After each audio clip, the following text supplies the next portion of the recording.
Doctor صاحب کی نظر ایک شعر کرنا چاہتا ہوں کہ ہزار دام سے نکلا ہوں ایک جنبش میں، جسے غرور ہے آئے کرے شکار مجھے۔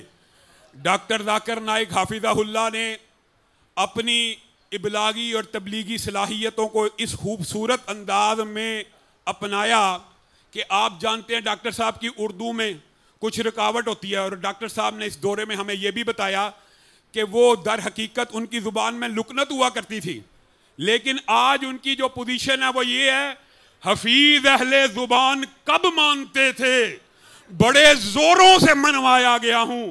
آج ڈاکٹر ذاکر نائک کے خلاف چند لوگ جو گفتگو کرتے ہیں ان کو سوچنا چاہیے، تقتلون رجلا ان یقول ربی اللہ، کیا تم اس بندے کے اس لیے مخالف ہو کہ یہ کہتا ہے اللہ ایک ہے؟ اطاعت اور پیروی اور تابعداری ایک اللہ اور اس کے رسول کی ہونی چاہیے۔ ذاکر نائک کی اس کے علاوہ کوئی دعوت نہیں، نہ کسی فرقے کی نہ کسی مسلک کی۔ وہ کہتا ہے تابعداری ایک اللہ کی اور اطاعت محمد الرسول اللہ کی۔ کیا یہ ہم سب کو اپنانا چاہیے کہ نہیں اپنانا چاہیے؟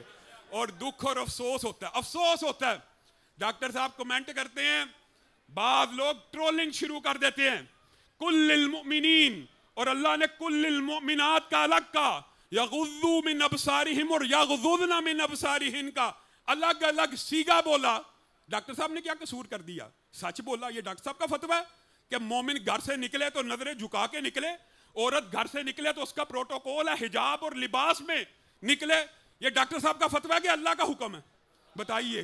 تو ڈاکٹر صاحب اگر یہ گلی گلی کریا کریا کوچا کوچا یہ نعرہ اور یہ مشن لے کے نکلے ہیں، اللہ کی قسم ڈاکٹر صاحب نے جتنی باتیں کی ہیں وہ قرآن اور سنت کا فیصلہ ہے کہ اگر آپ غیر محرم کو دیکھتے ہیں، وہ حدیث بھی ڈاکٹر صاحب نے پیش کی کہ اگر آپ غیر محرم کو دیکھتے ہیں اس سے بہتر ہے کہ آپ کے سر کے اوپر ایک کیل ٹھونک دیا جائے، آپ مر جائیں۔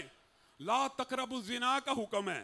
اللہ تعالیٰ نے قرآن میں کہیں نہیں کہا کہ زنا مت کرو، بلکہ کیا کہا؟ لا تقربوا الزنا، زنا کے قریب بھی مت جاؤ۔ اور زنا کی قربت سب سے پہلے کہاں سے ہوتی ہے؟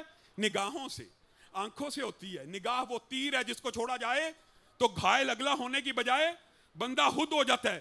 صرف 3 باتیں پیش کر کے میں ڈاکٹر ذاکر نائک حافظہ اللہ سے گزارش کروں گا کہ اپنے تاثرات کا اظہار فرمائیں۔ ایک، مریم، بتائیے کتنی پاک باز عورت ہیں؟ کون پیدا ہوا؟ عیسیٰ۔ کس کے؟ بن باپ کے۔ فرشتے نے بشارت کیا دیا کہ فرشتے نے کہا ہے آپ کو رسول اور نبی جو مہد میں کلام کرے گا اس کے بشارت اور اٹھائے ہوئے آتی ہیں اور کہتی ہیں یا لیتنی متو قبل ھذا۔ اور لوگوں کبھی اس بات پہ غور کیا کہ ذاکر نائک کس چیز کی طرف بلا رہا ہے؟ یا لیتنی متو قبل ھذا، ایک نبی اور پیغمبر کو اٹھا کے لا رہی ہیں اور کہہ رہی ہیں کاش میں مر جاتی اور میرے بارے میں لوگ یہ نہ کہتے یا اخت ہارون ما کان ابوک امرأ سوء وما کانت امک بغیہ۔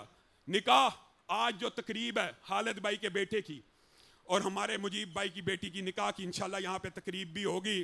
اتنی عظیم نیکی ہے، ایمان کا اتنا عظیم منصب ہے کہ ایک نبی موسیٰ نے اس ایک نکاح کے لیے 10 برس کی خدمت کا مہر مقرر کیا، اور دوسرے نبی پیغمبر یوسف نے اس ایک نکاح کو اور زنا سے بچنے کے لیے 10 برس کے قریب اپنے آپ کو جیل خانے میں ڈالنا گوارا کر لیا۔ اور تم ڈاکٹر ذاکر نائک کے بارے میں کہتے ہو یہ جو انہوں نے ہلچل کی بات کی ہے یہ معیوب ہے۔ اللہ کی قسم تمہیں اپنے دماغوں کا علاج کرانا چاہیے۔ ڈاکٹر ذاکر نائک نے جو کہا سچ کہا، حق کہا۔ میں جمعیت اہل حدیث پاکستان کے صدر ہونے کے ناطے سے، جس کی بنیاد علامہ احسان الہی ظہیر رحمہ اللہ نے آج سے 40 برس تقریباً قبل پاکستان میں رکھی اور اپنے خون کو اس جماعت کے سپرد کر دیا اور اس کے پودے کی جڑوں کے اندر اپنا لہو پیش کر کے اس کو ایک تناور درخت بنا دیا۔ آج 37 برس کے بعد اللہ رب العزت کی توفیق سے اگر مجھے اسی جماعت کا صدر ہونے کا موقع ملا ہے تو جمعیت اہل حدیث پاکستان ڈاکٹر ذاکر نائک کو پاکستان آمد کے اوپر اہلاً و سہلاً مرحبا بھی کہتی ہے، خوش آمدید بھی کہتی ہے، اور ڈاکٹر صاحب کے ساتھ اظہار یکجہتی نہیں کرتی۔ اللہ کی قسم یہ ہزاروں کا مجمع آپ کو پتا بغیر اطلاع کے ڈاکٹر صاحب کی محبت میں یہاں پہ آیا، میری محبت میں نہیں آیا۔ آپ کس کی محبت میں آئے ہیں؟ ڈاکٹر صاحب کی محبت میں۔ تو ڈاکٹر صاحب کو اپنی محبت کا یقین کروائیے کہ تیرا میرا رشتہ کیا؟ ذاکر نائک سے رشتہ کیا؟ نعرہ تکبیر!